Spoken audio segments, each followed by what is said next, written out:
আমার পাশে কি করিস? আর আমার জামা কোথায়? আমি তো আপনার রুমে থাকতে চাইনি, আপনি নিজেই আমাকে বাধ্য করেছেন। আর তাছাড়া আপনি আমার বউ, আমি আপনার সাথে থাকতেই পারি। আপনার উপর আমার অধিকার সবচেয়ে বেশি। এই শুয়োরের বাচ্চা, কি বললি তুই? কোনো ছোট লোক আমার স্বামী হতে পারে না। আর তোকে না বললাম আমার কাছে স্বামীর অধিকার চাইবি না? আমার সব তো নষ্ট করে দিলি। আর কি বাকি রাখছোস? আর আমি তোকে কি বাধ্য করেছি? কালকের ঘটনা ভুলে গেলেন নাকি? আপনার জন্যই সব হয়েছে। আর আমি আমার বউকে আদর করছি, অন্য কাউকে না। আমি যদি জানতাম আপনি কালকে ওইরকম কিছু একটা করবেন, তাহলে কোনোদিনও আপনার সাথে যেতাম না। জানেন কালকে আপনার সাথে কি হয়েছিল? আমি কিছু শুনতে চাই না। আর তুই কুত্তার বাচ্চা আমার সাথে এমনটা করতে পারলি? আমি তোকে স্বামী হিসেবে মানি না বলেই তুই সুযোগ খুঁজছিলি, তাই না? আর সেই সুযোগ পেয়ে গেলি আর কাজে লাগিয়ে ফেললি। ছি! আপনি আমার পুরো কথাটা শুনছেন না কেন? আমার চোখের সামনে থেকে সরে যা, আমি তোকে দেখতে পারছি না। আমি নিশ্চুপ থেকে তাকে বললাম, কালকে রাতে আপনি নেশা করে সেন্স ছিল না।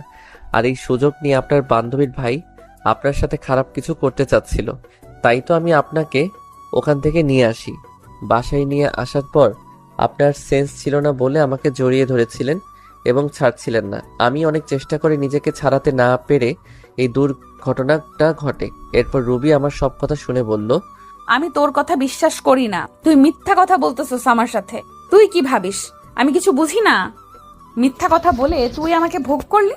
সত্যি কথা, আমি মিথ্যা বলতেছি না, আমাকে বিশ্বাস করুন। বিশ্বাস করি না ছোট লোকের বাচ্চা। তুই চলে যা আমার সামনে থেকে, আর কোনোদিনও আসবি না। তোকে আমি একটু ভালো ভাবতাম। আমি জানতাম না তোর চরিত্র এইরকম। এই শিক্ষা দিয়েছে তোর বাবা মা। এতই যদি শরীরের চাহিদা থাকতো পুত্তে লয়ে যাইতি। এসব কথা শুনে আমার রাগ উঠে গেল। সে আমার চরিত্র নিয়ে কথা বলল। এতদিন সবকিছু সহ্য করেছি শুধু ভালোবাসি বলে, কিন্তু আর না, এত কিছু আর আমি মেনে নিব না। রুবির জন্য আমার মনে যতটুকু ভালোবাসা ছিল তা আজ ঘৃণায় পরিণত হলো। আমি নিজেকে শান্ত করে রুবিকে বললাম, অনেক অপমান সহ্য করেছি শুধু তোকে ভালোবাসি বলে, কিন্তু তুই আমাকে এত বড় কথা বলতে পারলি? কি চাস তুই? আমি চলে যাব তোর জীবন থেকে, তাই না? রুবি আমার কথা শুনে কিছুটা অবাক হলো, কারণ আজ পর্যন্ত রুবিকে কখনো তুই করে বলিনি। সে আমার দিকে চেয়ে বলল, আমি চাই তুই আমার জীবনে কখনো ফিরে আসবি না, আর আসিস না আমার কাছে। আচ্ছা ঠিক আছে, আমি আজই চলে যাব। এ বাড়ি ছেড়ে আর আসবো না কোনোদিন তোর সামনে। তোর প্রতি আমার আজ থেকে আর কোনো ভালোবাসা নেই, যা আছে সব ঘৃণা। ভালো থাকিস। আর কোনোদিন তোর পিছু পিছু এসে বলবো না ভালোবাসি। এ কথা বলে ব্যাগে প্রয়োজনীয় জিনিসগুলো নিলাম, সাথে রুবির একটা ছবি নিলাম। আমি রুবির রুম থেকে আমার সব কাপড় গুছিয়ে নিয়ে বেরিয়ে গেলাম ওর রুম থেকে। রুবি আমার যাবার পথে চেয়েছিল, তাতে আমার কি? খালু খালাম্মাকে কিছু বললাম না, জানি তারা কষ্ট পাবে, হয়তো আমাকে অনেক খুঁজবে।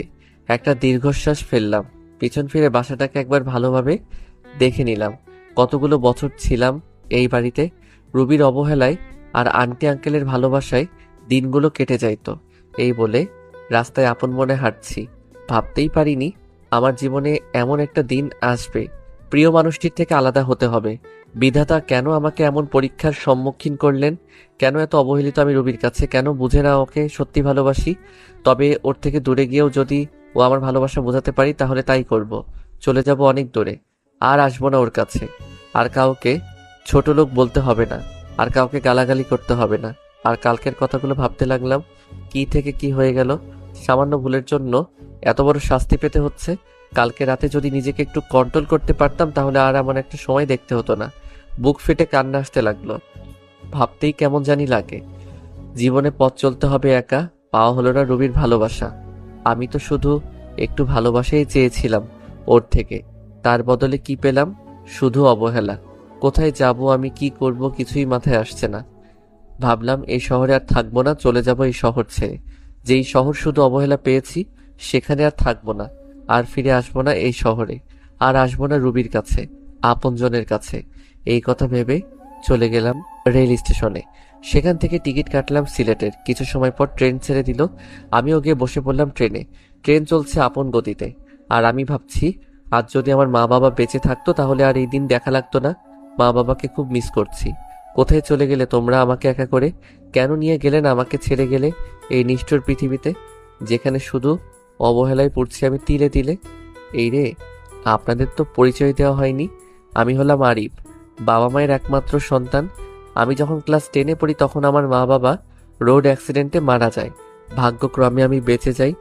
তারপর থেকে খালা খালুর বাড়িতে বড় হই। আর রুবি হচ্ছে তাদের একমাত্র মেয়ে। আমি অনার্স 3য় বর্ষে পড়ি, রুবিও। গল্পের সাথে সবকিছু জানতে পারবেন। আপনাদের সাথে কথা বলতে বলতে চলে আসলাম নিজ গন্তব্য সিলেট শহরে। ট্রেন থেকে নেমে পড়লাম। সাইনবোর্ডে তাকিয়ে দেখি এই জায়গার নাম চাঁদপুর। আমি কিছুক্ষণ স্টেশনে একটা চেয়ারে বসে বসে খালা খালুর কথা ভাবছি। তারা আমাকে বাড়ি না দেখতে পেয়ে পাগলের মতো খুঁজছে হয়তো। আর রুবি হয়তো অনেক খুশি হয়েছে আমি তার জীবন থেকে চলে আসছি বলে। আর কোনো ছোট লোক তার পিছে ঘুরবে না, এসব কথা মনে পড়ছে। আর দু চোখ বেয়ে শুধু পানি পড়ছে। তবে আমিও ভেবে নিয়েছি কোনোদিন নিজের শহরে যাব না, আর রুবিকে আমার এই চেহারা দেখাবো না। এখন একটা থাকার জায়গা করতেই হবে, তারপর কলেজে ভর্তি হতে হবে। কিন্তু কে সাহায্য করবে আমাকে? আমি তো কাউকে চিনি না এখানে। এবার স্টেশন থেকে বেরিয়ে শহরের দিকে যাচ্ছি। এভাবে হাঁটতে হাঁটতে কখন যে রাত হয়ে যায় মনে নাই। আমি রাস্তার ল্যাম্প পোস্টের নিচে দাঁড়িয়ে আছি, আর তখনই দূরে দেখলাম একটা লোক গাড়ি থেকে নেমে দোকানে কিছু জিনিস নিয়ে গাড়ির কাছে যাচ্ছিল। আর তখনই লোকটা বুকে হাত দিয়ে রাস্তার মাঝে পড়ে গেল। আমি যাইতে যাচ্ছিলাম, তারপর একটু ভেবে গেলাম লোকটির কাছে। লোকটি দেখে মনে হলো অজ্ঞান হয়ে গেছে। আমি তাকে ওনার গাড়িতে ওঠালাম। পাশের মানুষ প্রশ্ন করে জানতে পারলাম পাশে একটা হাসপাতাল আছে। তাকে ওই হাসপাতালে নিয়ে গেলাম। ডাক্তার নার্স এসে তাকে নিয়ে গেল। আমি ভাবলাম চলে যাব, তারপর ভাবলাম লোকটাকে একটু দেখেই যাই কি অবস্থা। কিছু সময় পর ডাক্তার বেরিয়ে এসে বলল, চিন্তার কোনো কারণ নেই, রোগী এখন সুস্থ আছে। কি হয়েছিল ওনার? উনি হার্টের রোগী, হার্ট সমস্যার কারণে এই রকম হয়েছে। বলে ডাক্তার চলে গেল। এখন 3টা বাজে, আমারও যাওয়ার কোনো জায়গা নেই, তাই হাসপাতালে থেকে গেলাম। সকালে ওনার সাথে দেখা করে চলে যাব। সকালে আপনি এখন কেমন আছেন? এখন একটু ভালো আছি বাবা। তুমি আমার জীবন বাঁচিয়েছো, তোমাকে কি বলে ধন্যবাদ দিব? আঙ্কেল, ধন্যবাদ জানানোর দরকার নেই। আচ্ছা, আমি আসি। তোমাকে দেখে মনে হয় এই শহরের না বাসা কোথায় তোমার? আমি ঢাকা থেকে এসেছি এখানে কাজের খোঁজে। আঙ্কেল কিছু একটা ভেবে আমাকে বললেন, কোন ক্লাস পর্যন্ত পড়াশোনা করছো? আমি এখন অনার্স 3rd ইয়ারে পড়ি। আচ্ছা, তোমাকে আমার অফিসে কাজ দিব, করবে? আমি ওনার জীবন বাঁচিয়েছি বলে হয়তো করুণা করছে, তা বাদে এখানে থাকতে গেলে ও চাকরির দরকার, তা ভেবে হ্যাঁ করে দিলাম। আচ্ছা চলো, আজ থেকে তুমি আমার বাড়িতে থাকবে। না আঙ্কেল, তা হয় না। আমি আপনার জীবন বাঁচিয়েছি বলে একটা চাকরি দিলেন, তা অনেক। আমি ঠিক একটা ভাড়া বাড়ি ম্যানেজ করে নিব। তোমাকে বাড়ি দেখতে হবে না, আমার বাড়িতেই ভাড়া থেকো। এবার খুশি? আচ্ছা, এই বলে বিকেলে হাসপাতাল থেকে সোজা আঙ্কেলের বাসায় রওনা দিলাম। গাড়িতে বসে ভাবলাম, যাক বাবা, বাঁচা গেল। ভাগ্যের কি পরিহাস! চিনি না জানি না একটা লোক আমাকে নিয়ে যাচ্ছে তার বাসায়। অবশেষে একটা থাকার জায়গা তো পেলাম। এসব ভাবতে ভাবতে চলে আসলাম আঙ্কেলের বাসায়। বাসাটা অনেক বড়, দেখে বোঝা যাচ্ছে আঙ্কেল বড় লোক, কিন্তু আমাদের মতো না। বাসার ভিতর ঢুকে আঙ্কেল সবাইকে ডাক দিল। সবাই আঙ্কেলকে দেখছে ঠিক আছে কিনা। আঙ্কেল সকালে ফোন করে সবাইকে বলে দিয়েছিল। আন্টি আমার কাছে এসে বলল, বাবা, তোমাকে অসংখ্য ধন্যবাদ। ধন্যবাদ দেওয়ার দরকার নেই, তা বাদে আঙ্কেল আমার জন্য আজ যা করলো তা এর কাছে কিছুই নয়। আচ্ছা বাবা, ওই উপরের তালা রুমটা তো থেকো, তুমি ওইখানে থাকবে। যাও, ফ্রেশ হয়ে আসো, সবাই একসাথে খাবার খাবো। আচ্ছা। যাওয়ার পথে আঙ্কেলের মেয়ের সাথে দেখা হলো। ধন্যবাদ আমার বাবার জীবন বাঁচানোর জন্য। আরে ধন্যবাদ জানানোর প্রয়োজন নেই। আপনার নামটা কি জানতে পারি? আরিফ। আপনার নাম কি? আমার নাম রিমি, আমি অনার্স 3য় বর্ষে পড়ি। আমি অনার্স 3য় বর্ষে পড়ি। আপনার বাসায় কে কে আছে? আমি এতিম, আমার কেউ নেই। এবার মেয়েটির দিকে তাকিয়ে দেখি মেয়েটি আমার দিকে এক দৃষ্টিতে তাকিয়ে আছে।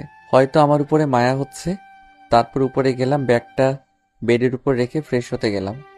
ফ্রেশ হয়ে আসতে না আসতে আন্টির ডাক, খেতে ডাকছে। নিচে গিয়ে খাবার টেবিলে বসলাম, সবাই একসাথে খাচ্ছি। তখন আঙ্কেল বলল, তোমার তো এখনো পড়ালেখা শেষ হয়নি, তা পড়াশোনা ছেড়ে দিবে নাকি? না আঙ্কেল, চাকরির পাশাপাশি পড়াশোনা করব। তারপর রাতের খাবার খেয়ে রিমি আমার সাথে রুমে গেল। দুজনে মিলে রুমটা একটু গোছালাম।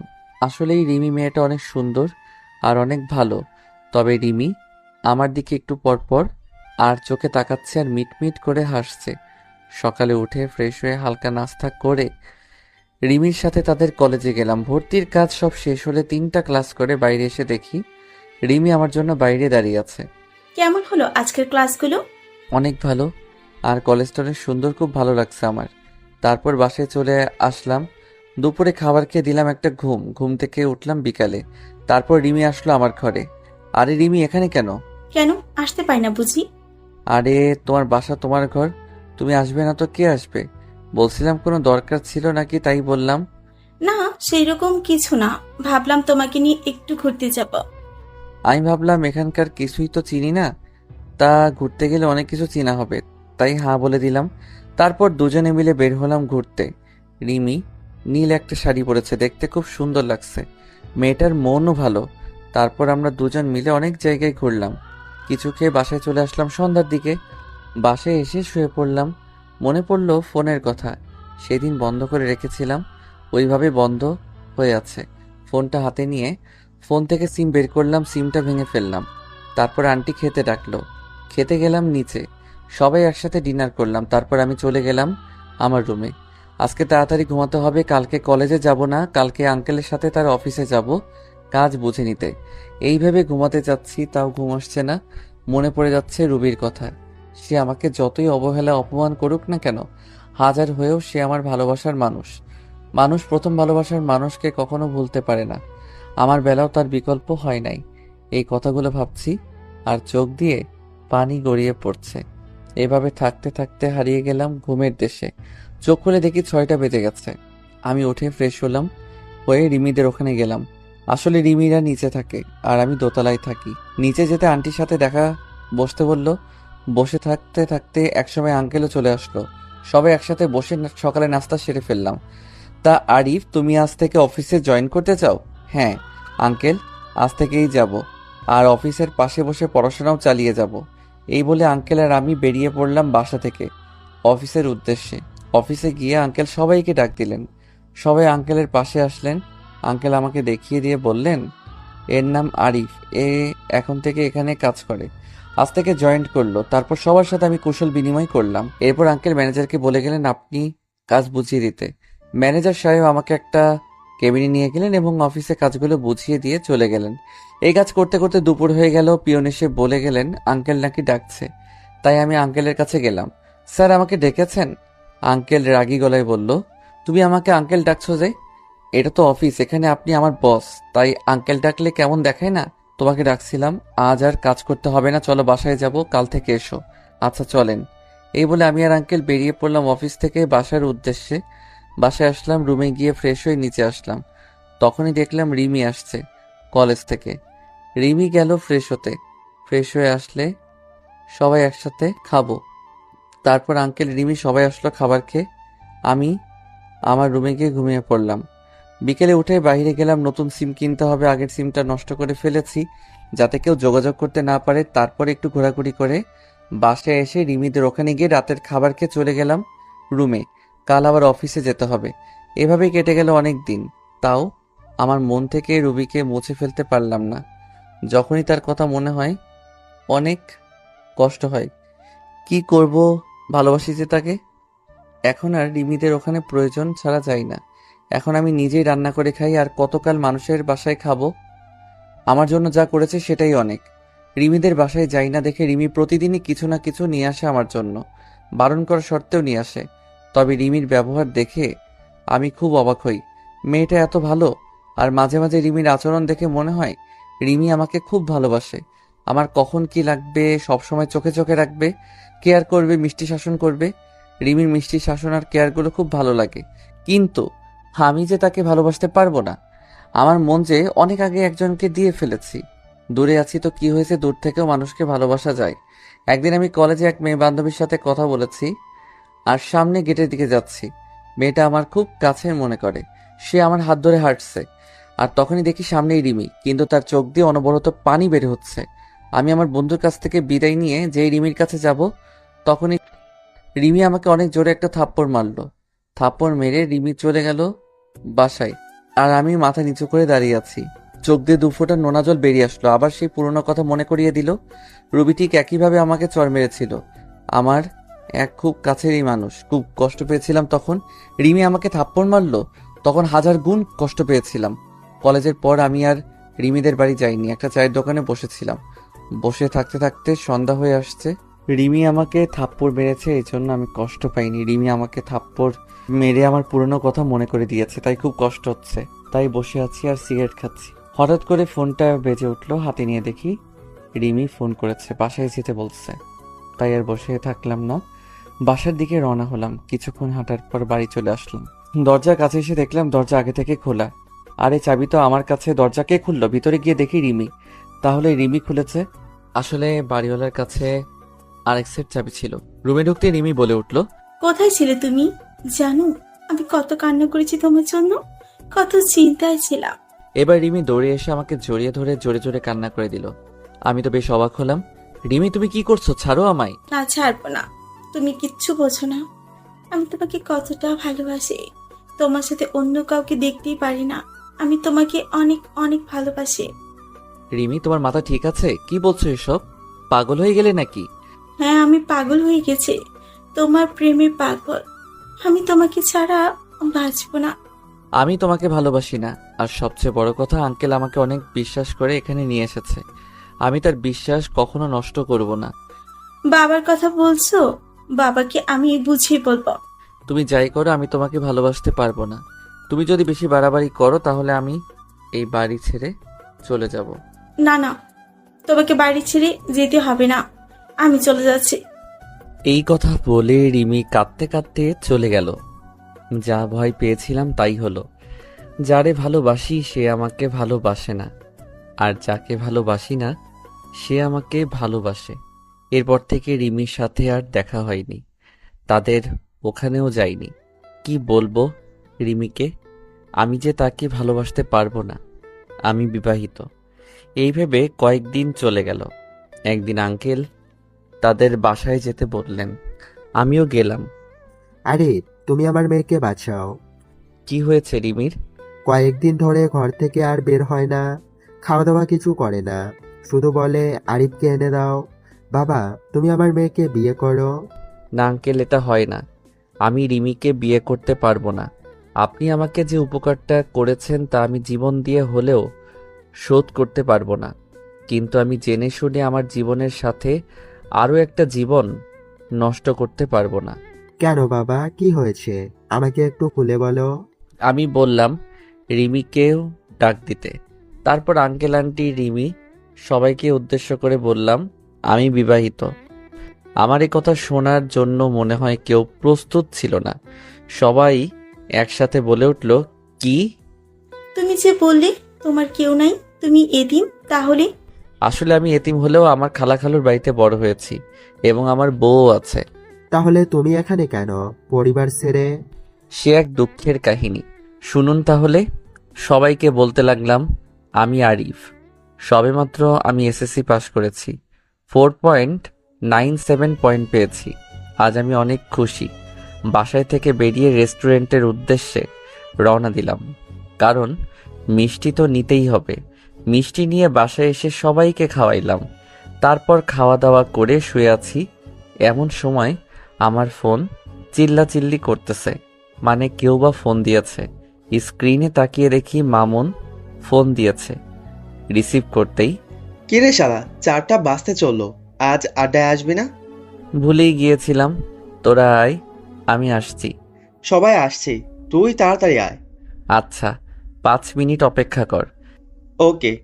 তারপর ফোন কেটে দিয়ে আড্ডার দিকে রওনা দিলাম। আসলে মামুন, রহিম, মোকসেদ, নাজমুল, আমরা প্রাইমারি থেকে পরিচয়, আমরা ফ্রেন্ড। আড্ডায় এসে আমরা সবাই কথা বলতে লাগলাম। হঠাৎ রহিম বলতে লাগলো, সবাই শোনো, আমাদের গার্লফ্রেন্ড আছে, কিন্তু আরিফ তো সে নেই। বেচারা সারা জীবন মনে হয় একই রকম থাকবে হিজড়া হয়ে। হয়, মনে হয়। শালারা, দেখ আমি কি করি তোদের গার্লফ্রেন্ডদের, ফোন দিয়ে কি বলি। দোস্ত দোস্ত, না রে, না রে, এবারের মতো মাফ করে দে, আর হবে না।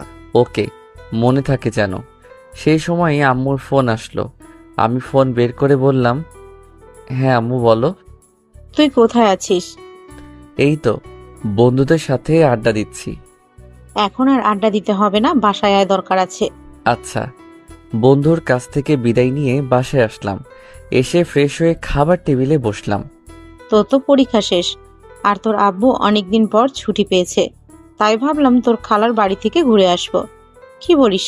আমার যে কি আনন্দ হচ্ছে, খালার বাড়ি যাব। আপনারা ভাবছেন খালার বাড়ির কথা শুনে এত আনন্দ হচ্ছে কেন? কার সেখানে গেলে আমার খালাতো বোন রুবির সাথে দেখা হবে, কারণ ওকে আমি ছোট্টবেলা থেকেই পছন্দ করি। আচ্ছা, কবে যাব আমরা? কালকেই সকালে তাড়াতাড়ি উঠিস। কিন্তু কে জানতো এর বের হওয়াই হবে আমার মা বাবার সাথে শেষ বের হওয়া। আমাদের গাড়ি অ্যাক্সিডেন্ট করলো।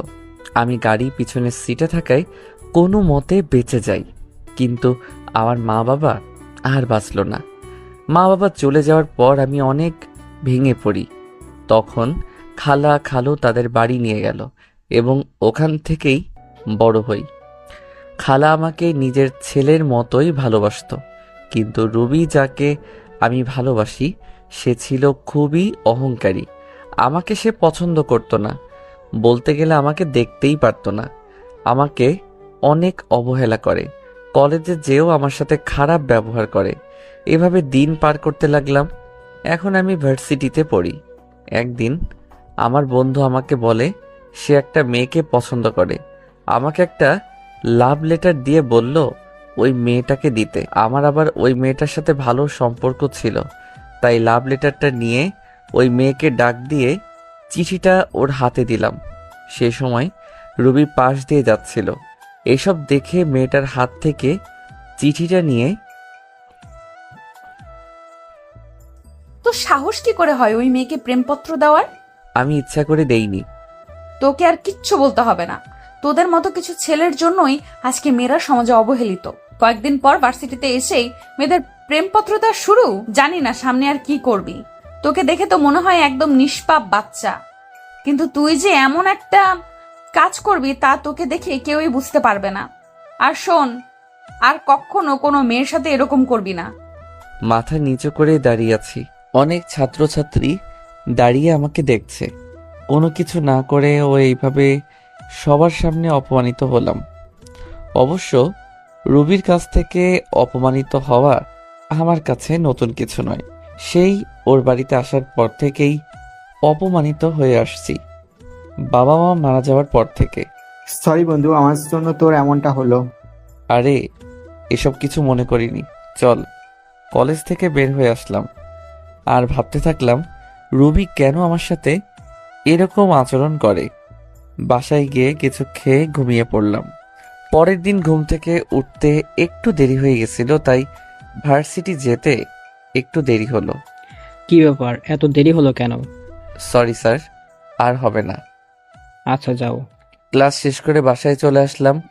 রুবি আমি এক ক্লাসেই পড়ি, কিন্তু ও আমার সাথে কথা বলে না, মনে হয় চিনেই না আমাকে।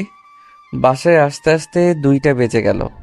বাসায় এসে দুপুরে খাবার খেয়ে ঘুমাতে গেলাম।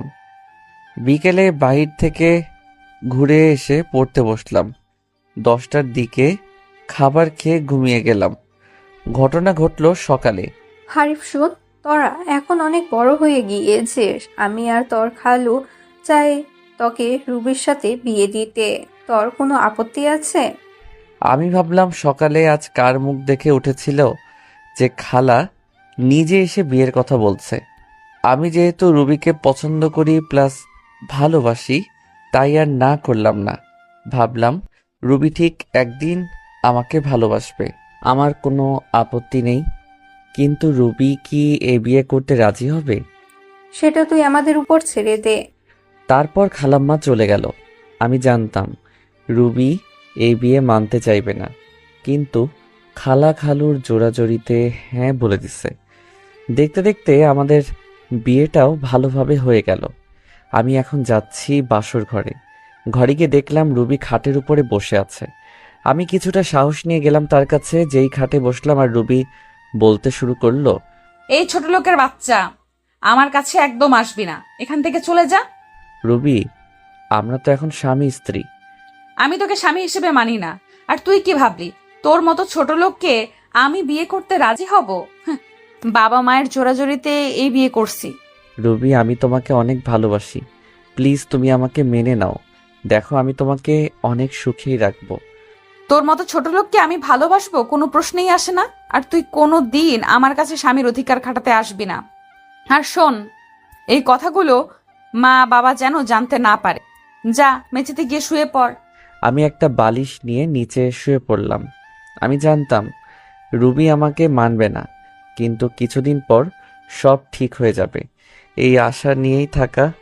কিন্তু আমার ধারণা ভুল। দিন যাচ্ছে আর রুবি আমার প্রতি আরো খারাপ ব্যবহার করছে।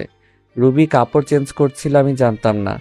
হুট করে রুমে ঢুকতেই, এই কুত্তার বাচ্চা, রুমে আসতে গেলে নক করে আসতে বলছি না? না মানে আপনাকে খাওয়ার জন্য ডাকতেছে। এদিকে আয়। আমি ওর একটু কাছে গিয়ে দাঁড়ালাম। ঠিক তখনই রুবি আমাকে ঠাস ঠাস করে দুই গালে দুইটা থাপ্পড় মারলো। থাপ্পড়গুলো অনেক জোরে মারলো, তাই ঠোঁট কেটে রক্ত বের হতে লাগলো আর আমার চোখ দিয়ে পানি ঝরতে লাগলো। ভীষণ ব্যথা করতেছে। এরপর যদি রুমে আসিস তাহলে নক করে আসবি। যত সব ছোট লোক। এখন যা, আমি আসতেছি। আমি কিছু বললাম না। এইটা আমার সাথে শুধু আজকে ঘটেছে তা না, প্রতিদিনই আমার সাথে এইরকম করে রুবি। ঠোঁটে ভীষণ ব্যথা করতেছে। ওয়াশরুমে গিয়ে ঠোঁটের রক্তগুলো মুছতে চাইতেছি, কিন্তু হাত লাগাতে পারছি না। ভীষণ ব্যথা করতেছে। কোনো মতে ফ্রেশ হয়ে নিচে চলে আসলাম। নিচে গিয়ে দেখি রুবি খাওয়ার টেবিলে বসে আছে। আমিও গেলাম। আরিফ, এই দিকে আসো। জি খালু, বলেন। দাঁড়িয়ে আছো কেন? কি বসো, আমরা একসাথে খাবো। আমি রুবির দিকে তাকালাম। ও আমার দিকে আগুন চোখে তাকিয়ে আছে। আমি কিছু বললাম না। এখনো দাঁড়িয়ে আছি। কি হয়েছে আরিফ? তোকে বসতে বললো না? আসলে খালা আমাকে তুই করেই বলে। আমাকে নিজের ছেলের মতো ভাবেন। আমি এখনো দাঁড়িয়ে আছি আর রুবির দিকে চেয়ে আছি। রুবি শুধু রাগে ফুঁসতেছে। আরিফ, তোমাকে আমি বসতে বলেছি, তুমি দিন দিন অবাধ্য হয়ে যাচ্ছ। খালু, বসতেছি। আমি যখন বসতে যাব তখনই রুবি চেয়ার থেকে উঠে দাঁড়িয়ে যায় আর বলতে লাগলো, এই ছোট লোকের সাথে আমি এক টেবিলে বসে খেতে পারবো না। তোমাদের মন চাইলে তোমরা খাও। কিসের ছোট লোক? ভুলে যাস না রুবি, আরিফ কিন্তু তোর স্বামী। কিসের স্বামী? আমি মানি না। এই বলে রুবি না খেয়ে চলে গেল। খালা খালু দুইজন আমার দিকে অসহায় দৃষ্টিতে তাকিয়ে আছে। আমি মুচকি হেসে বললাম, খালু, আমি কিছু মনে করিনি রুবির কথায়। একদিন সব ঠিক হয়ে যাবে ইনশাল্লাহ। তাই যেন হয় বাবা। হায়, তোকে আমি নিজ হাতে খাইয়ে দেই। আমি আর কিছু না বলে চুপচাপ খেয়ে নিলাম। এরপর রুমে চলে আসলাম। রুমে এসে দেখি রুবি খাটে শুয়ে আছে। আমি সোফায় গিয়ে শুয়ে পড়লাম। আব্বু আম্মুর কথা খুব মনে পড়তেছে। আজকে যদি ওরা বেঁচে থাকতো তাহলে আর আমাকে এইরকম দিনগুলো দেখতে হতো না। আব্বু আম্মুর জন্য খুব খারাপ লাগতেছে। চোখে পানি চলে আসছে। তবে খালা খালু মাঝে আমি আমার মা বাবাকে দেখি, তারা আমাকে অনেক ভালোবাসে। কথাগুলো ভাবতে ভাবতে ঘুমিয়ে গেলাম। ফজর নামাজের আজান শুনে ঘুমটা ভেঙে গেল। তাই উঠে ফ্রেশ হয়ে নামাজ পড়ার জন্য মসজিদে গেলাম। চারদিকে হালকা হালকা আলো ফোটা শুরু করেছে। এরপর নামাজ পড়ে মোনাজাত করতে লাগলাম আব্বু আম্মুর জন্য। এক পর্যায়ে মনে পড়ে ছোটবেলার কথা।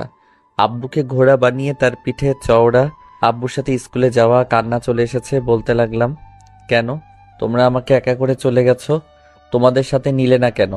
কেন রেখে গেলে এই নিষ্ঠুর পৃথিবীতে, যেখানে মা বাবা ছাড়া আর কেউ আপন নয়? কেন হলো আমার সাথে এই রকম? কেন আমাকে অবহেলা করে? কেন কেন? কথাগুলো বলতে লাগলাম আর কান্না করতে লাগলাম। এরপর বাসায় চলে আসলাম। বাসায় ঢোকার সময় খালা আমাকে তাদের রুম থেকে ডাক দিলেন। রুমে গিয়ে দেখি খালা নামাজের বিছানায় বসে আছেন। আমি গিয়ে খালার পাশে বসলাম। আমার মাথায় হাত রাখলেন। রুবি তোকে খুব কষ্ট দেয় তাই না রে? মুচকি হেসে বললাম, ও এমন কিছু না খালা, ভালোবাসার মানুষটার তাই তো কষ্ট দেয়, অন্য কেউ তো আর না। আমি সব বুঝি রে বাবা, তোর জন্যই খুব কষ্ট আমার। মেয়েটা কেন তোর সাথে এমন করে কিছু বুঝি না। কষ্ট এখন আর হয় না খালা, কষ্টগুলো এখন সহ্য করতে শিখে গেছি। দেখিস রুবি একদিন তোকে ভালোবাসবে। হুম। আচ্ছা তুই এখন রুমে যা, আর শোন রুবিকে ডেকে তোল, আমি নাস্তা তৈরি করতেছি। আচ্ছা খালা।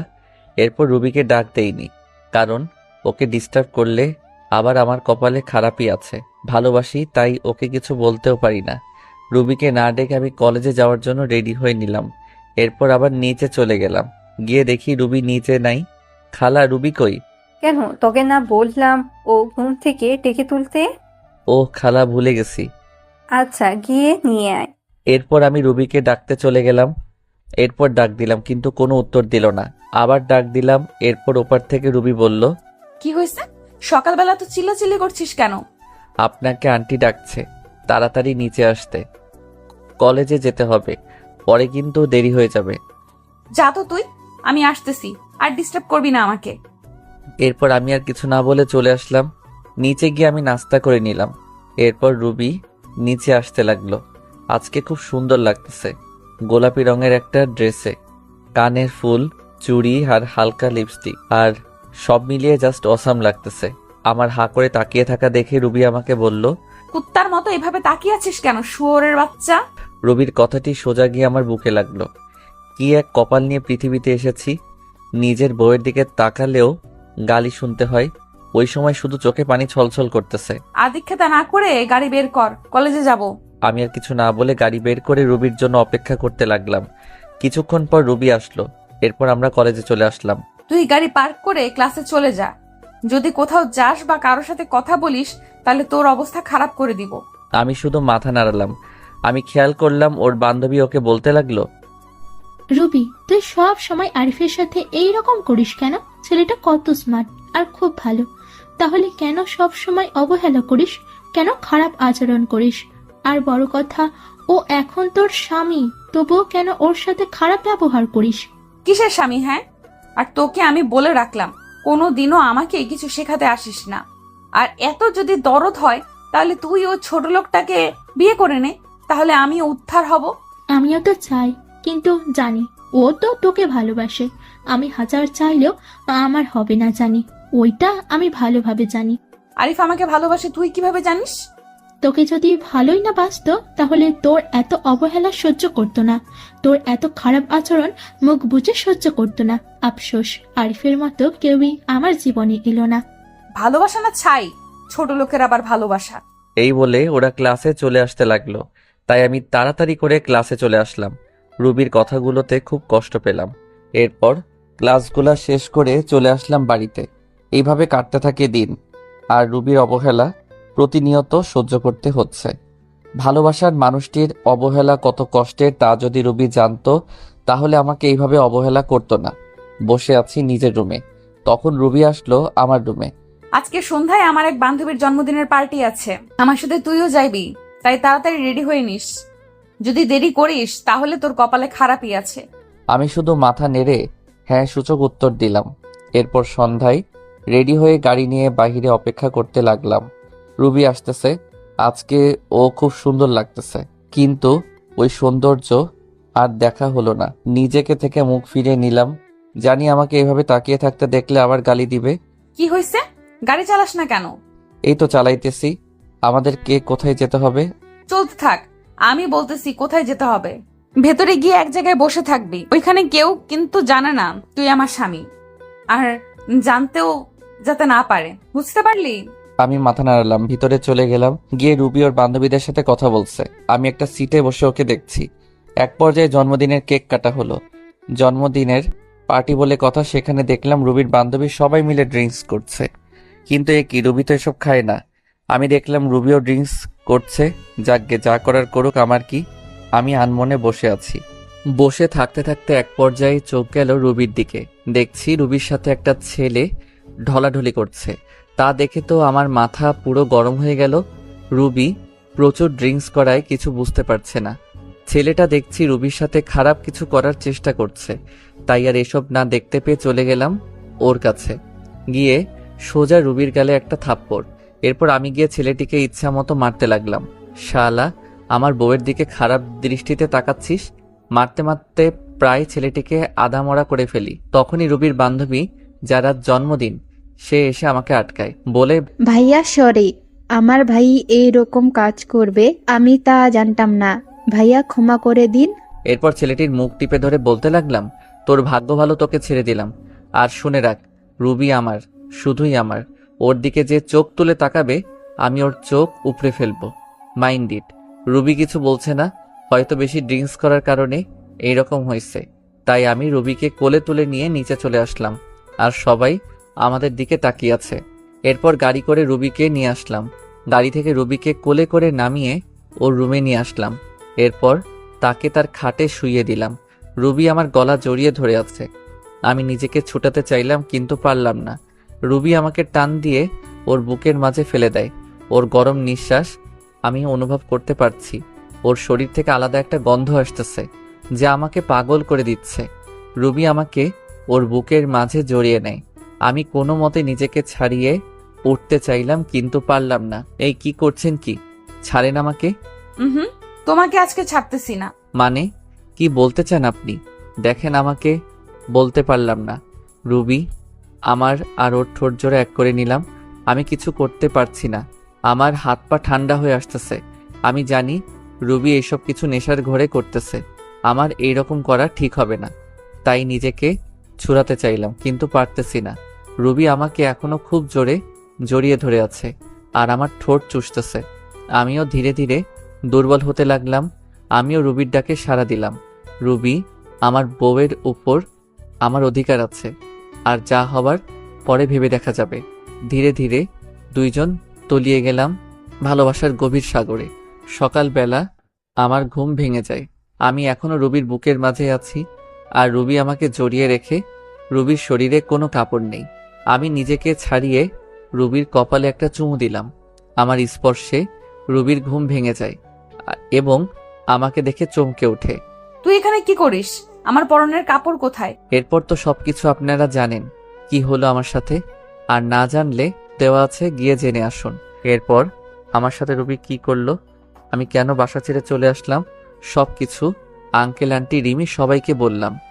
আমি তাদের দিকে তাকাতেই বুঝতে পারলাম তারা মন খারাপ করে বসে আছে। তারপর রিমি বলল, তুমি রুবিকে ডিভোর্স দিয়ে দাও, আমি তোমাকে বিয়ে করব। এ হয় না রিমি। রুবি আমাকে যতই অবহেলা করুক না কেন, আমি তাকে এখনো আগের মতোই ভালোবাসি। আমি তার জায়গা কাউকে দিতে পারবো না। তুমি এইরকম করলে আমি আর এই বাড়িতে থাকবো না, চলে যাব দূরে কোথাও। আর বলবো না, তাও তুমি চলে যেও না। আমার এইরকম পরিস্থিতি দেখে আঙ্কেল আন্টি কিছু বলতে পারলো না। তা বাদে আমি বিবাহিত। তারা জেনে শুনে তাদের মেয়েকে একটা বিবাহিত ছেলের সাথে বিয়ে দিতে চাইবে না, যার ঘর সংসার, স্ত্রী আছে। তার মেয়ে জীবন নষ্ট হয়ে যেতে দিবেন না। আমি এরপর ওদের বাসা থেকে চলে আসলাম, আর যাইনি ওদের বাসায়। এইভাবেই দেখতে দেখতে 5 বছর চলে গেল। এখন আমার পড়ালেখা শেষ। এখন আঙ্কেলের অফিসে চাকরি করি। অনেক ভালো ভালো কোম্পানি থেকে চাকরির অফারও আসছিল, কিন্তু না করে দিয়েছি। কারণ এই শহরে প্রথম যখন আসি তখন এই আঙ্কেল এই অফিসে চাকরি দিয়েছিল। কেন জানি এক মায়া সৃষ্টি হয়ে গেছে, চাইলেও আর যেতে পারি না। তবে এই অফিসে এখন অনেক বড় পদে আমি আছি। সেদিনের পর থেকে রিমি আর কখনো ভালোবাসার কথা বলে না। আগের থেকে রিমির সাথে আমার আরও ভালো সম্পর্ক তৈরি হয়েছে, তবে সেটা বন্ধুত্বর। রিমি পড়াশোনা শেষ করায় সেও এখন আমার এই অফিসেই কাজ করে, এমডির পদে। তার বাবার পরিবর্তে সে এই অফিসের এমডি।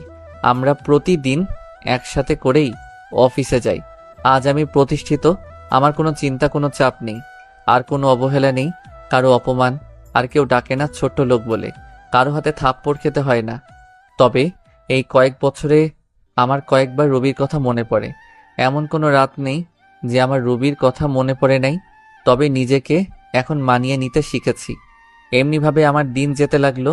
একদিন আঙ্কেল অফিসের সবাইকে এক জায়গায় করলেন, আর বলতে লাগলেন, এবার আমরা একটা বড় ধরনের প্রজেক্ট পেয়েছি, প্রায় 2 কোটি টাকার। তাই এই কাজটা আমি আরিফকে দিতে চাই।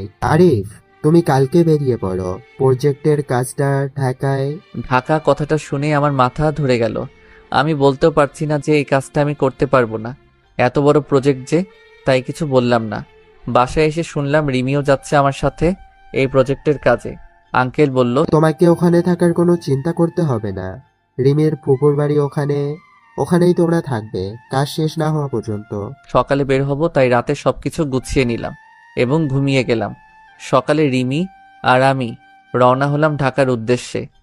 রেল স্টেশনে গিয়ে টিকিট কাটলাম, সিলেট টু ঢাকা। কখনো ভাবতে পারিনি যে আবার ফিরবো ঢাকা। ভেবে নিয়েছিলাম আর কখনো যাব না, কিন্তু কি করার, ভাগ্যের যে লেখা আছে তাই হবে। রবি হয়তো আজ নতুন সংসার করতেছে, আমার কথা ভুলেই গেছে। এবার রিমি আর আমি ট্রেনে উঠলাম, গিয়ে বসে পড়লাম নিজের সিটে। ট্রেন চলছে আপন গতিতে।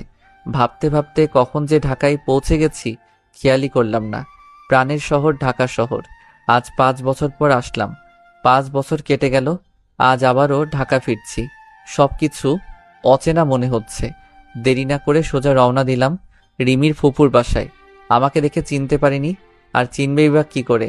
আমার পাশে রিমির দিকে তাকিয়ে দৌড়ে চলে আসলো রিমির কাছে। রিমিকে ধরে বলল, মা, তুমি যে আসবে আমি কখনোই কল্পনা করতে পারিনি।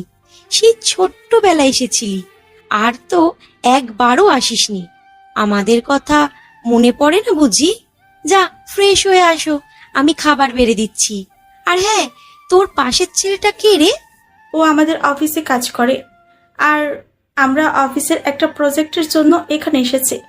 ফ্রেশ হয়ে সবার সাথে দুপুরের খাবারটা খেয়ে শুয়ে আছি। এমন সময় রিমি এসে বলল, বিকেলে ফ্রি আছো? জবাবে হ্যাঁ অবশ্যই, তাছাড়া এখন তো আমার কোনো কাজ নেই, ফ্রি তো থাকবই।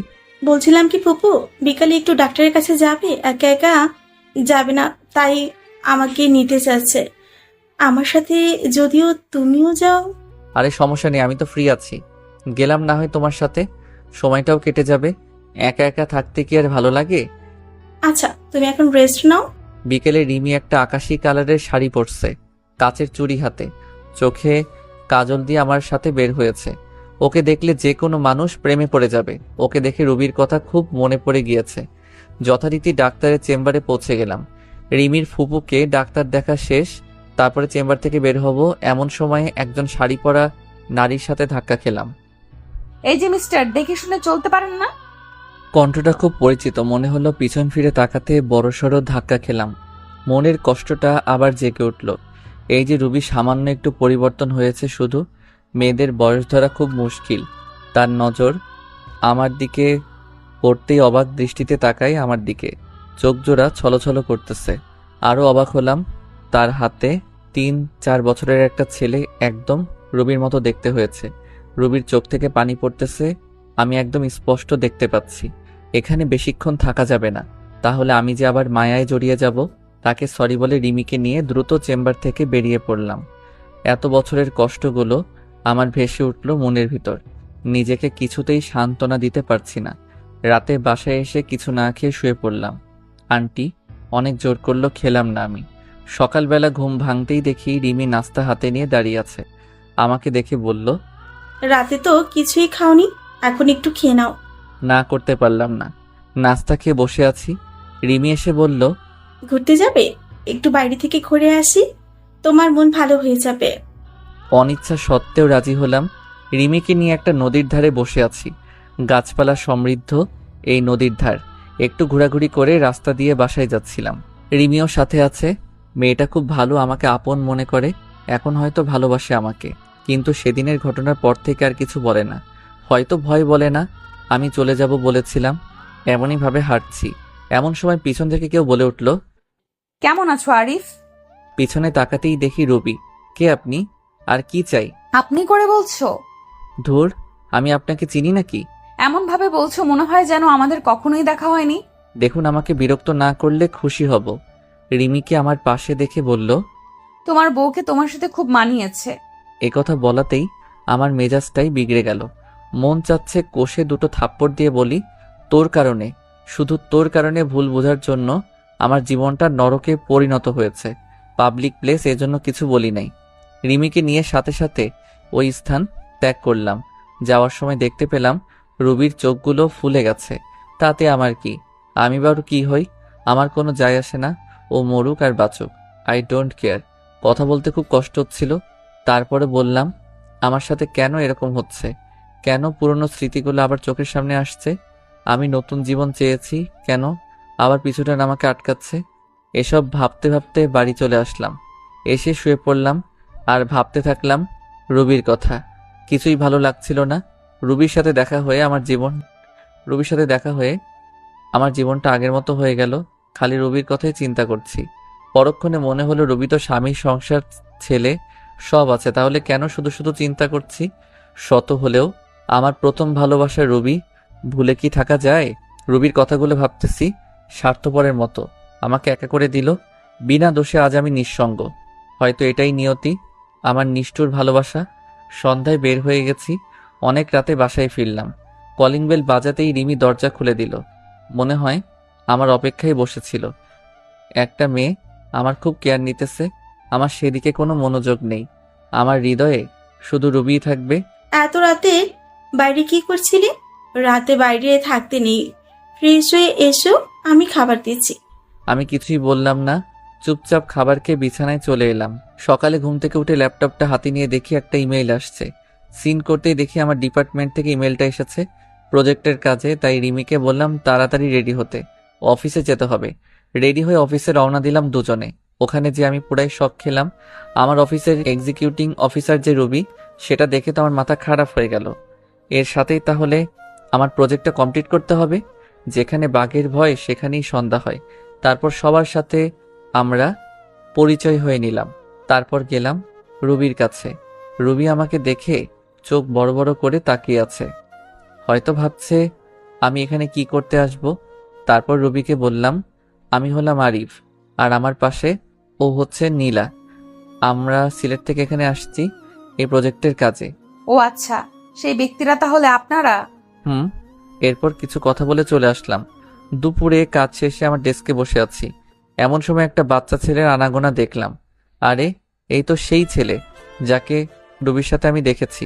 আমি ডাক দিতে আমার কাছে আসলো। তোমার নাম কি বাবা? এখানে তুমি কার কাছে এসেছো? কেন? আম্মুর সাথে। আম্মু আমাকে প্রতিদিন এখানে নিয়ে আসে। তোমার আম্মুর নাম কি? রবি আক্তার। বুকটা ধক করে উঠল। তাহলে এটা রবির সন্তান।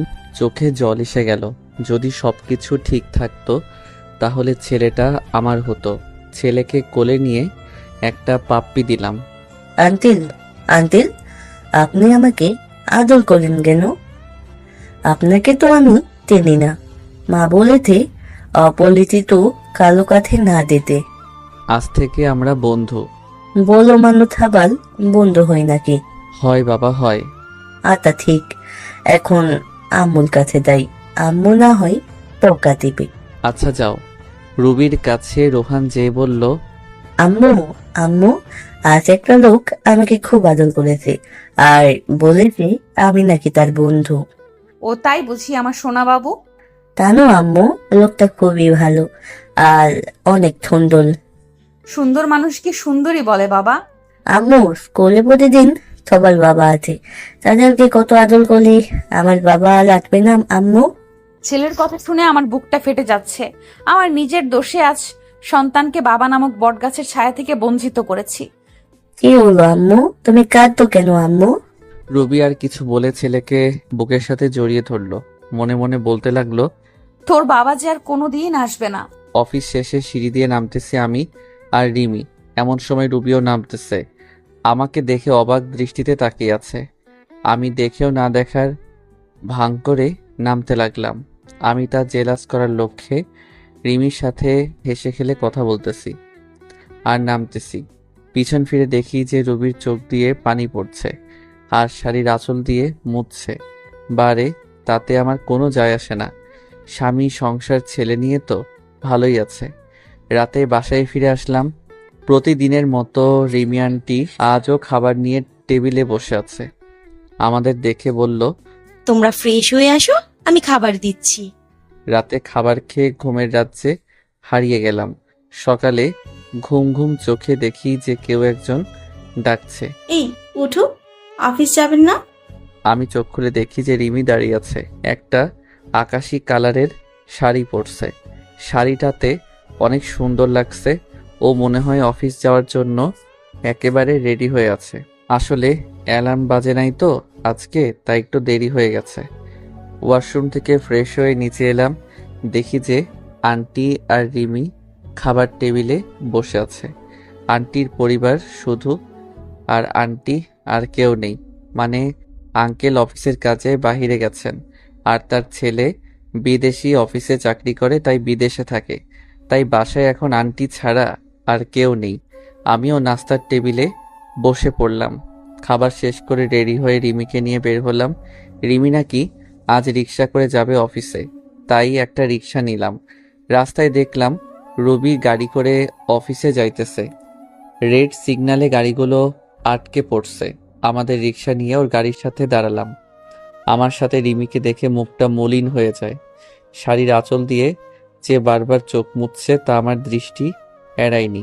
রিমিকে নিয়ে সোজা অফিসে চলে আসলাম। অফিসে এসে দেখলাম রবি আমার কেবিনের সামনে দাঁড়িয়ে আছে, তাই আমি রিমির সাথে হেসে হেসে কথা বলা শুরু করে দিলাম। আমিও ভাবতেছি একটু ঝাল না দিলে কি আর হয়। আমি সোজা রিমির গা ঘেঁষে বসে পড়ি আর হেসে হেসে কথা বলা শুরু করি। কথা বলছি আর রবির দিকে তাকিয়ে দেখি একেবারে তেলে বেগুনে ফুলে উঠছে। ও রাগ করলে আমার কি? রাগ সামলাতে না পেরে বলল, এটা অফিস, কোনো রোম্যান্সের জায়গা নয়। রিমি দেখো না অফিসার ম্যাডাম কি বলে। আরিফ, তুমিও না? এ কথা বলে রুবিও চলে গেল। আমি ভেবে পাচ্ছি না রুবি আমায় দেখে ওরকম ব্যবহার করছে কেন।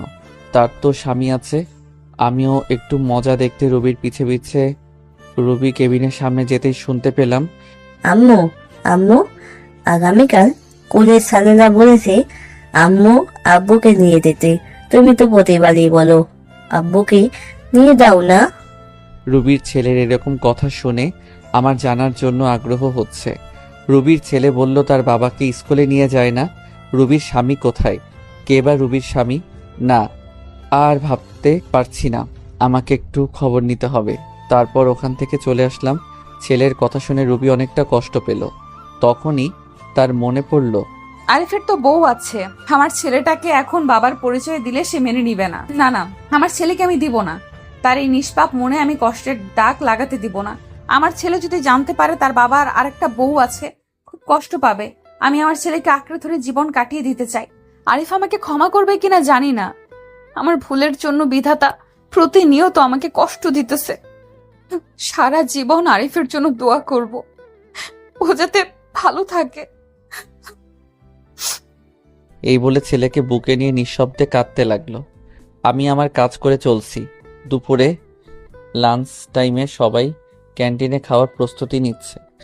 আমি যে রিমির সাথে বসলাম।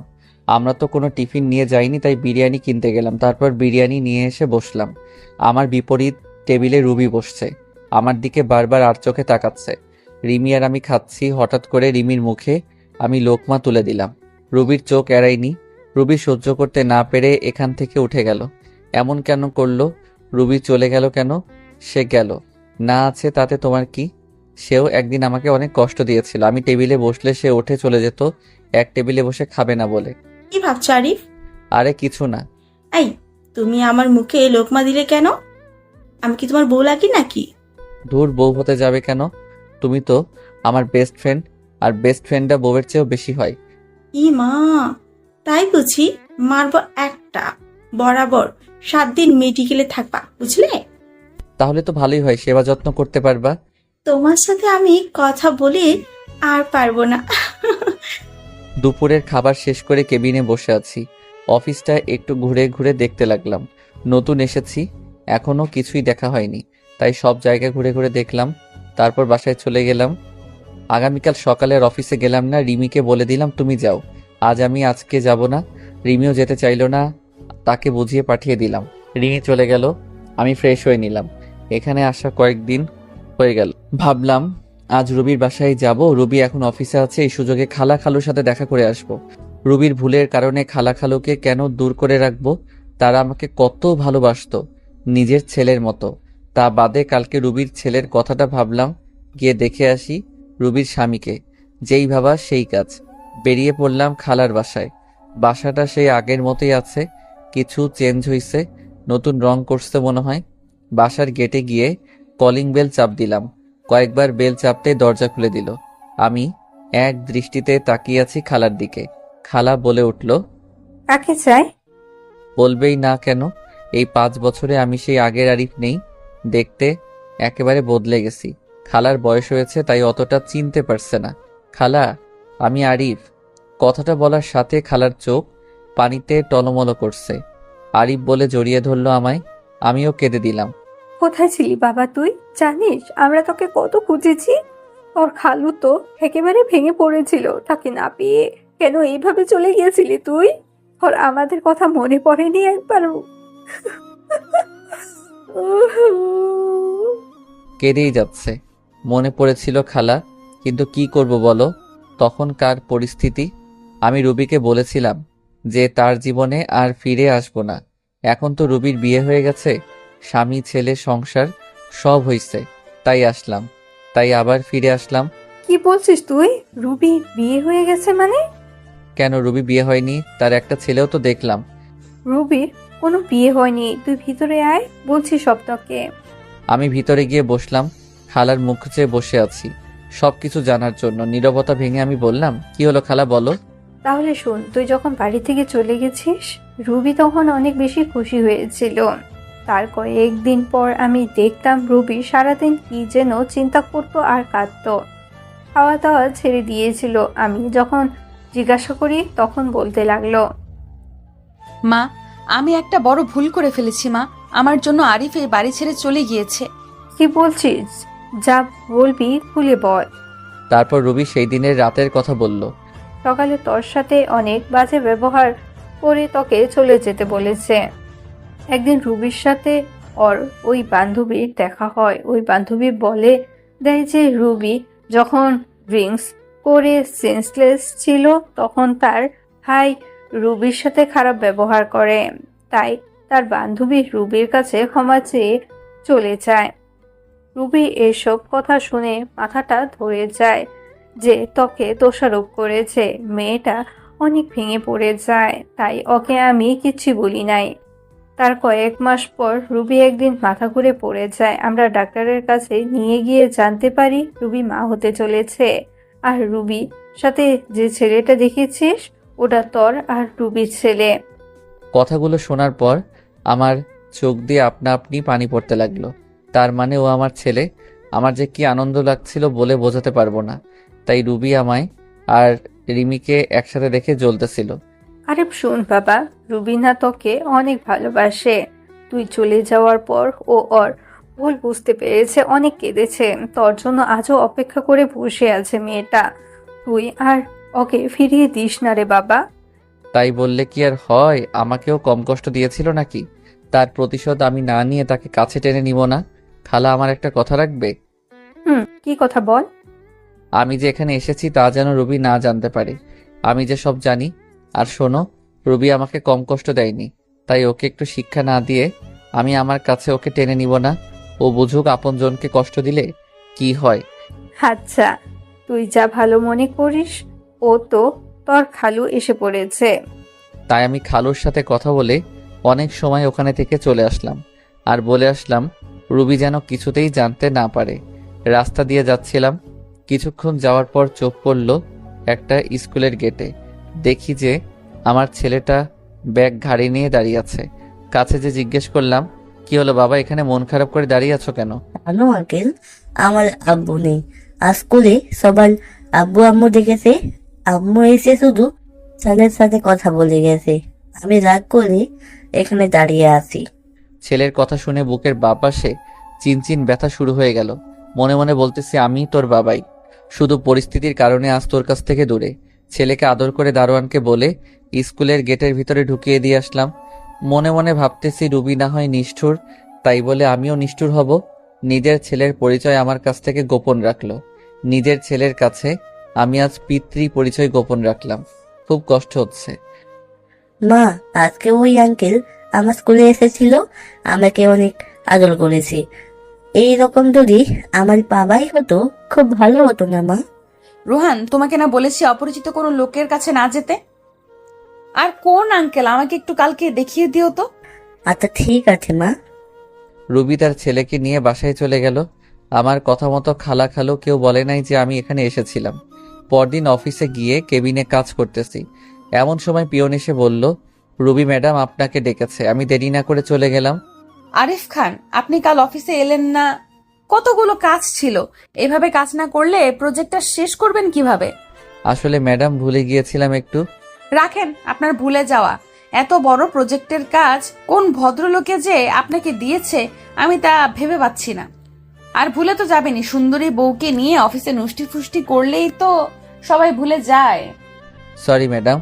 এমন সময় রোহান এসে বলল, মা, এই আঙ্কেল আমার খুব আদর করে, তোমাকে এনার কথাই বলেছিলাম। রুবি জিজ্ঞাসা সূচক দৃষ্টিতে আমার দিকে তাকালো। আমি তার মুখে একটু খুশির ছাপ দেখতে পাচ্ছি। তারপর আবার কঠোর রূপ ধারণ করলো, আমার দিকে তাকিয়ে কথাটা বলল, তোমাকে না বারণ করেছে অপরিচিত ফালতু লোকের কাছে না যেতে? মা, আঙ্কেল খুব ভালো, তুমি ফালতু বলছো কেন? চুপ, একদম চুপ। বেশি পাকনা হয়ে গেছো না? আর এই যে মিস্টার আরিফ, আপনি আমার ছেলের সাথে আর মিশবেন না, এই বলে দিলাম। মুহূর্তের মধ্যে মনটা খারাপ হয়ে গেল। ফালতু কি আমি নাকি তুমি নিজেই? রুবি, খুব বলতে ইচ্ছা করছে। রুবি, কি দেখছো তুমি আমার মাঝে ফালতুর মতো কার্যকলাপ? বলতে গিয়ে আর বললাম না। কেবিন থেকে এক বুক হতাশা নিয়ে বেরিয়ে আসলাম। মা হয়ে কেমনে নিজের ছেলেকে তার বাবার সাথে মিশতে দেয় না, খুব কষ্ট লাগছে। আচ্ছা, আমিও তোমাকে বুঝিয়ে দিব রুবি কষ্টের উপলব্ধিটা কেমন। অফিস শেষে রিমিকে বললাম আমার সাথে ঘুরতে যাবে নাকি। রিমিও রাজি হয়ে গেল। আমি আর রিমি একটা পার্কে বসে আছি।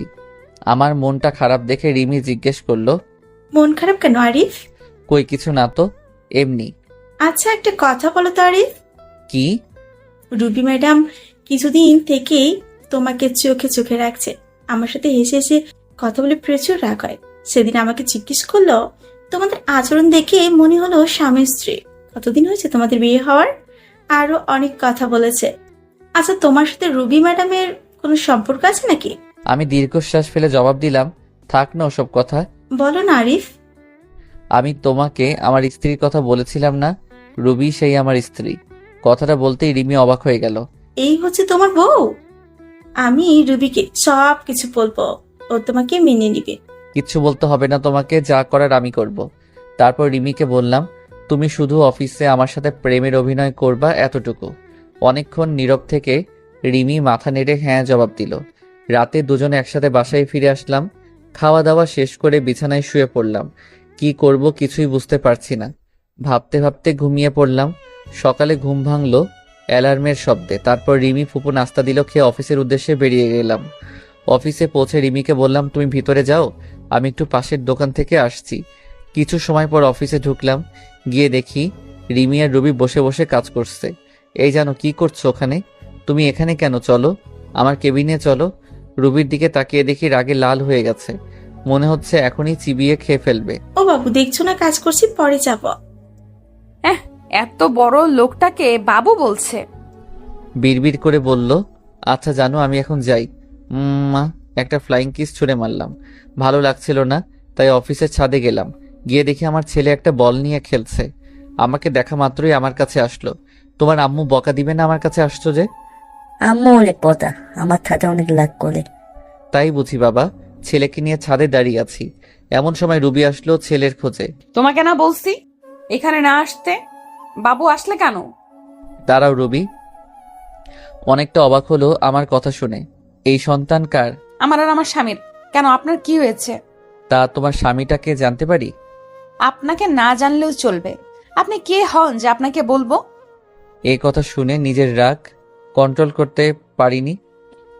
ঠাস ঠাস করে দুটো বসিয়ে দিলাম। রুবির চোখ দিয়ে পানি পড়তেছে, গাল দুটো ফুলে লাল হয়ে গেছে। এই সন্তানটা কার? সত্যি করে বলো রুবি, না হয় আমার চেয়ে কেউ খারাপ হবে না। তোমাকে বলে কি লাভ? আর কি বা হও তুমি আমার? তাচ্ছিল্যের হাসি দিয়ে বললাম, ন্যূনতম যে স্ত্রী স্বামীকে মানে না, স্বামীর চরিত্রহীন বলে গালি দিয়ে বাসা থেকে বের করে দেয়, তার কপালে আর যাই হোক স্বামী জুটবে না। শুনলাম তোমার নাকি বিয়ে হয়নি, তাহলে এই ছেলেটা আসলো কোথা থেকে? না জানি কার সাথে কি করে বেড়াইছে। ছি! এ কথা বলার সাথে সাথে রুবি আমার কলার চেপে ধরলো আর বলতে লাগলো, মুখ সামলে কথা বলো আরিফ, আর একটাও বাজে কথা বললে খুন করে ফেলবো। আমি এক ঝটকায় নীলার হাত ছাড়িয়ে পিছন থেকে হাত দুটো মুচড়ে ধরে বললাম, সত্য কথা বললে তো গায়ে লাগবেই। আহ আহ আমার লাগছে, ছাড়ো প্লিজ। ছাড়ার জন্য তো ধরিনি। আগে বলো, আমার কথাটা সত্য নাকি মিথ্যা? রুবি চুপ করে আছে, তাহলে আমি ধরে নিব সব সত্য। তোমার যা ইচ্ছে মনে করতে পারো, প্লিজ আমার হাত ছাড়ো, লাগছে খুব। ওয়েট ওয়েট, এত অস্থির হচ্ছ কেন? সবে তো শুরু। আগে বলো, এই সন্তান কার? কি হলো বলো না কেন? আরে বলছো না কেন? কি হলো বলো। জোরে একটা ধমক দিয়ে বললাম। রুবি শুধু কেঁদেই চলেছে। আঙ্কেল আঙ্কেল, তুমি মাকে ছেড়ে দাও, মা অনেক করতে পারতে। ছেলের কথা শুনে আর ধরে রাখতে পারলাম না, ছেড়ে দিলাম। রুবি ছাড়া পেয়ে ছেলেকে জড়িয়ে ধরে কাঁদতে লাগলো। শক্ত করে জড়িয়ে ধরে আছে, মনে হচ্ছে আমি ছো মেরে তার ছেলেকে নিয়ে যাব। রুবি ছেলেকে জড়িয়ে ধরে শুধু কেঁদে চলছে। আমি আবারও জিজ্ঞেস করলাম, রুবি, এই সন্তানটা কার? কি হলো বলছো না কেন? ও বলবে বা কেন? নিশ্চয়ই কোনো আকাম কুকামের ফসল। রুবির চোখ দিয়ে শুধু পানি পড়ছে। আমি এই কথা বলে ওই স্থান ত্যাগ করলাম। অফিসে বসে নিজের কাজে মনোযোগ দিলাম। রুবি মনে মনে কথাগুলো বলতেছে। বলবো না আরিফ, আমি কিছুতেই আমার সন্তানের কথা তোমাকে বলবো না। এই সন্তান শুধুই তোমার। তোমাকে বললে আমার সন্তানকে তুমি নিয়ে যাবে। আমি মা হয়ে এটা কিছুতেই সহ্য করতে পারবো না। এই জীবনে আমার নিজের দোষে তোমার ভালোবাসা হারিয়ে আজ আমি নিঃস্ব। এই সন্তান এখন আমার একমাত্র সম্বল। আমি যে আমার ছেলেকে ছাড়া বাঁচবো না। মা মা, তুমি কি ভাবতো? ওই আঙ্কেলটা তোমাকে কেন বলেছি? বলো না মা, বলো না। এতটুকু বাচ্চাকে কি বলবে রুবি? নিজের করা ভুলগুলো। আর এই অবুঝ বাচ্চা কি বা বুঝবে? কিছু না বাবা, এমনি। এমনি তো কেউ মারে না মা। স্কুলে স্যারেরা পড়ে না দিতে পারলে খুব মারে। তুমি নিশ্চয় আঙ্কেলের কাছে পলা দিতে পারো নাই, তাই তোমাকে মেলেছে। ছোট বাচ্চার মনের পরিধি যতটুকু সে হিসেব করে বলছে কথাটা। রুবি কিছু না বলে ছেলেকে কোলে করে নিচে নেমে এলো। আমি অফিসের কাজ শেষ করে বাসায় ফিরে আসলাম। এইভাবে কেটে যায় 1টি মাস।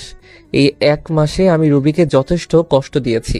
এমন কোনো দিন নেই যে রুবিকে আমি কাঁদাইনি। রিমির সাথে প্রতিনিয়ত স্বামী স্ত্রীর অভিনয় করে গেছি। রুবি এতে খুব কষ্ট পেয়েছে, আর আমিও পেয়েছি রুবির কষ্টে কষ্ট পেয়ে। প্রজেক্টের কাজও শেষের কয়েকদিন পর অফিসে গেলাম, যে দেখি রুবি আজ আসেনি। অনেকটা অবাক হলাম। অফিস থেকে বাসায় এসে শুয়ে পড়লাম। পরদিন সকালে ভাবতেছি রুবি কেন অফিসে আসেনি। না, আজ আর আমার ছেলেকে আমার কাছে নিয়ে আসবই। ওকে ছাড়া আমার একা একা ভালো লাগে না। অফিসের কাজ করে সন্ধ্যার দিকে চলে গেলাম খালাদের বাসায়। বাসায় গিয়ে কলিং বেল বাজাতেই রোহান, মানে আমার ছেলে, দরজা খুলে দিল। আমাকে দেখে খুশিতে বলল, আঙ্কেল। এমন সময় রুবি রান্নাঘর থেকে বেরিয়ে আসলো। আমাকে দেখে অনেকটা অবাক হয়ে গেল। এখানে কেন এসেছো? আমার ছেলেকে নিয়ে যেতে এসেছি। তুমি যতই ওর কাছ থেকে আমার পরিচয় গোপন করো না কেন, লাভ নেই। কে তোমার ছেলে? খবরদার আমার ছেলেকে ছোবে না। এটা আমারই ছেলে রুবি। না না মানে এক্ষুনি ডিএনএ টেস্ট করব। তোমার যাই ইচ্ছে করো, আমার ছেলেকে আমি কোথাও যেতে দিব না। এই বলে রোহানকে জড়িয়ে ধরল রুবি। আমি হ্যাচকে একটা টান দিয়ে রোহানকে নিয়ে আসলাম নিজের কাছে। ওকে কোলে করে নিয়ে যাইতেছি, এমন সময় রুবির চিৎকার, আমার ছেলেকে নিয়ে যেও না প্লিজ। আমার বুক খালি করো না, ফিরিয়ে দাও আমার বাবা সোনাকে। আমি কোনো কথায় কান্না দিয়ে দরজার সামনে ছেলেকে নিয়ে এগিয়ে যেতে লাগলাম। রুবি আমার পায়ে পড়ে গেল। তোমার দুটি পায়ে পড়ি, আমার ছেলেকে নিয়ে যেও না। আমি হাত দিয়ে ধাক্কা দিয়ে রুবিকে সরিয়ে রোহানকে নিয়ে বেরিয়ে আসলাম। আঙ্কেল, আমাকে কোথায় নিয়ে যাচ্ছ? আঙ্কেল না বলে আমাকে বাবা বলো। আমি তোমার বাবা। সত্যি বাবা? হ্যাঁ, আমি তোমার বাবা। ছেলেকে নিয়ে নিজের বাসায় ফিরে আসলাম। বাসায় আসতেই রিমি জানতে চাইলো, সব বলে দিলাম। রাতে খাবার খেয়ে শুয়ে পড়লাম। বাবা বাবা। বলো। মা আমাকে ছাড়া কোনোদিন ঘুমাই না, আমাকে না পেলে মা মারা যাবে। ছেলের কথা শুনে বুকের ভিতর চিনচিন করে উঠল। রুবি যদি সত্যি কিছু করে ফেলে। এমনিতে যে রাত 7-5 না ভেবে রোহানকে নিয়ে রুবির বাসায় রওনা হলাম। বাসায় যে যা দেখলাম তা দেখার জন্য আমি মোটেও প্রস্তুত ছিলাম না। দরজা খুলে ভিতরে প্রবেশ করতে দেখি রুবি মেঝেতে পড়ে আছে, কপাল ফেটে একটু রক্ত বের হচ্ছে। হাত দিয়ে রক্ত পড়ছে, সম্ভবত শিরা কাটার চেষ্টা করেছে। দেরি না করে তাড়াতাড়ি কোলে তুলে নিয়ে বিছানায় শুয়ে দিলাম। কপালে হাত দিয়ে দেখি প্রচুর জ্বরে গা পুড়ে যাচ্ছে। সারা রাত মাথায় জলপট্টি দিলাম। নিজ হাতে বাসায় রান্না করেছি, রুবিকে নিজের হাতে খাইয়ে দিলাম। আজ 5 বছর পর রুবির এতটা কাছে আসার সুযোগ পেলাম। অন্যরকম একটা ভালো লাগা কাজ করছে মনের ভিতর।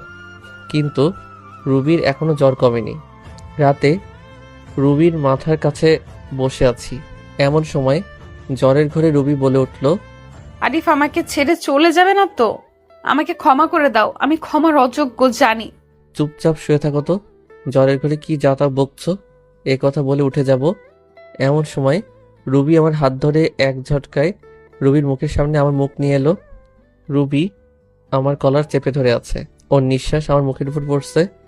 একদম খুব কাছে অবস্থান করছি আমি, আর বলতে লাগলো, আর কত কষ্ট দিবে আমাকে বলো আরিফ, বলো। তুমি যখন অন্য মেয়ের সাথে হেসে খেলে কথা বলো, আমার প্রচুর কষ্ট হয়, মনে হয় যেন মারা যাই। আমি জানি তুমি রিমিকে বিয়ে করো নাই, আমাকে তুমি খুব ভালোবাসো, এটাও আমি জানি। তোমার জীবনে অন্য কাউকে আপন করে নেওয়ার আগে নিজ হাতে আমাকে মেরে ফেলো।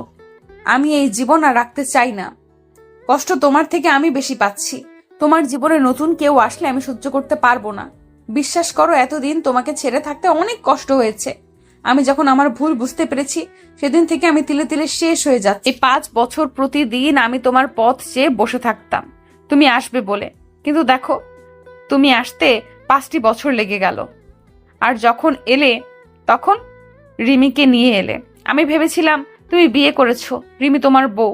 জানো, ওই দিন আমি আত্মহত্যা করতে গিয়েছিলাম, শুধুমাত্র আমার ছেলের কথা ভেবে, আর করি নাই। আমাকে শক্ত করে নিজের বুকের সাথে জড়িয়ে আছে, আমি আর ছাড়াতে পারলাম না। হয়তো জ্বরের ঘরে এসব বলতেছে, এসব ভাবতে ভাবতে কখন যে ঘুমিয়ে গেছি সেটাই টেরই পেলাম না। সকালে ঘুম ভেঙে দেখি যে রুবি আগের মতো আমাকে জড়িয়ে শুয়ে আছে। রুবির থেকে নিজেকে ছাড়িয়ে ওর কপালে হাত দিয়ে দেখি এখন আর জ্বর নেই। একটা স্বস্তির নিঃশ্বাস ফেললাম।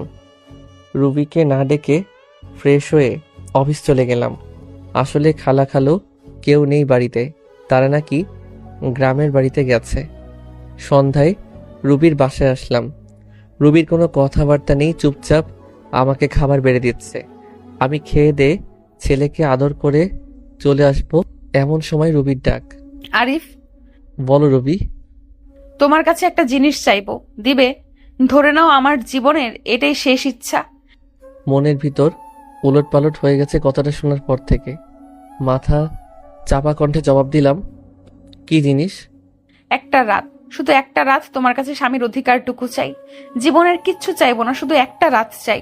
কি বলছো এসব? তোমার মাথা ঠিক আছে তো? প্লিজ না করো না, আমার এই অপূর্ণ ইচ্ছেটা পূরণ করো। এই বলে রুবি আমার দিকে এগিয়ে আসলো। আমার পায়ের উপর পা দিয়ে আমাকে জড়িয়ে ধরে ঠোঁটে ঠোঁট মিশিয়ে দিল। আমিও নিজেকে আর কন্ট্রোল করতে পারলাম না। সারা রাত রুবি নিজেকে আমার কাছে বিলিয়ে দিয়েছে, আমি তাকে ভালোবাসা দিয়ে ভরিয়ে দেই। সকালবেলা ঘুম থেকে উঠে দেখি রুবি নেই, কিন্তু রুবি নেই। আমার ছেলেটা পাশের রুমে দেখলাম, বাসায় তন্ন তন্ন করে খুঁজলাম কিন্তু কোথাও নেই। গেলটা কই? আমার মনে হচ্ছে রুবিকে আমি হারিয়ে ফেলেছি। আমার নিঃশ্বাস বন্ধ হয়ে আসছে, মনে হচ্ছে দম বন্ধ হয়ে এক্ষুনি মারা যাব। রুবিকে খুঁজতে খুঁজতে টেবিলের দিকে চোখ পড়ল, দেখলাম একটা চিঠি। চিঠিটা খুলে পড়তে লাগলাম। আরিফ, তুমি যখন এই চিঠিটা পাবে, হয়তো আমি তোমার থেকে অনেক দূরে চলে যাব। আমি জানি তুমি আমাকে হয়তো কখনো ক্ষমা করতে পারবে না। তোমার উপর আমি যে দুর্ব্যবহার করেছি তা হয়তো ক্ষমার অযোগ্য। আমি রাতে তোমার কাছে স্ত্রীর অধিকার চেয়েছিলাম, তা তুমি দিয়েছ, তাতেই আমি অনেক খুশি। চলে যাচ্ছি তোমার জীবন থেকে, আর আসবো না। কোথায় যাচ্ছি তা আমি নিজেও জানি না। আর হ্যাঁ, তোমার ছেলেকে তোমার কাছে রেখে গেলাম, ওকে তুমি নিজের মতো করে বড় করো, আর রিমিকে বিয়ে করে নিও। ভালো থেকো। চিঠিটা পড়ে আমার দু চোখ দিয়ে পানি পড়েই যাচ্ছে।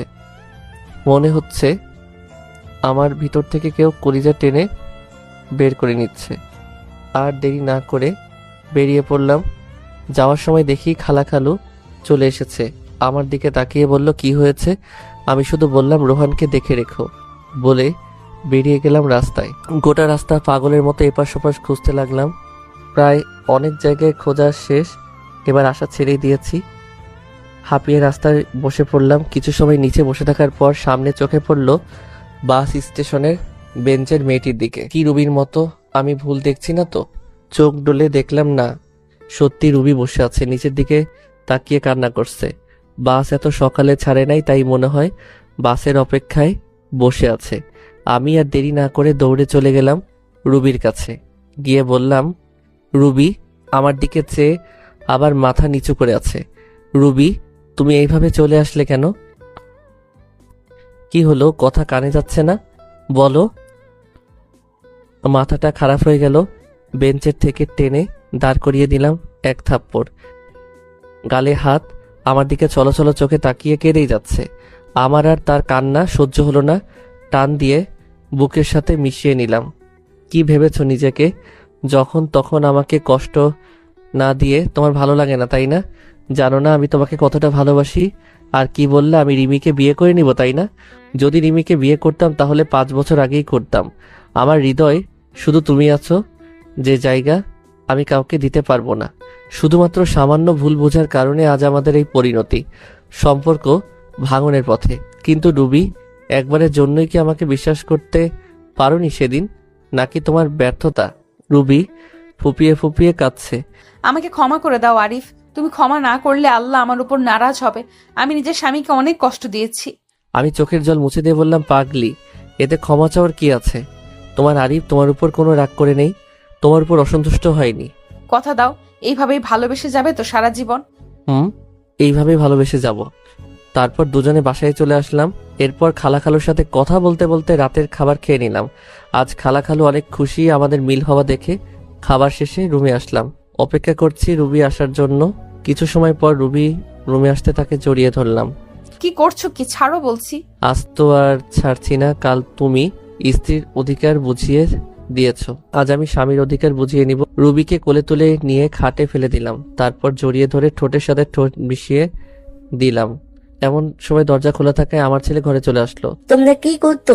ছেলের মুখে এমন কথা শুনে আমি কি করব, কি বলবো? রুবি তো আমার বুকে মুখ লুকিয়ে আছে। আসলে তোমার আম্মুর খারাপ লাগছিল তো তাই। থাক, আর বলতে হবে না, আমি গেলাম নানুর রুমে, তোমরা থাকো। যা ভাবার ভাবক, অনেকদিন পর বউকে পেয়েছি, সময় নষ্ট করলে চলবে না। তারপর রুবিকে জড়িয়ে ধরে, ধুর মিয়ারা ভাগেন, এত কিছু জানার ইচ্ছা কেন? হ্যাঁ, নিজেরা বিয়ে করলেই তো পারেন, সবকিছু জেনে যাবেন। ভালো থাকুক আমাদের এই পবিত্র বন্ধন। দোয়া করি যাতে সুখে থাকি আমরা। সমাপ্ত।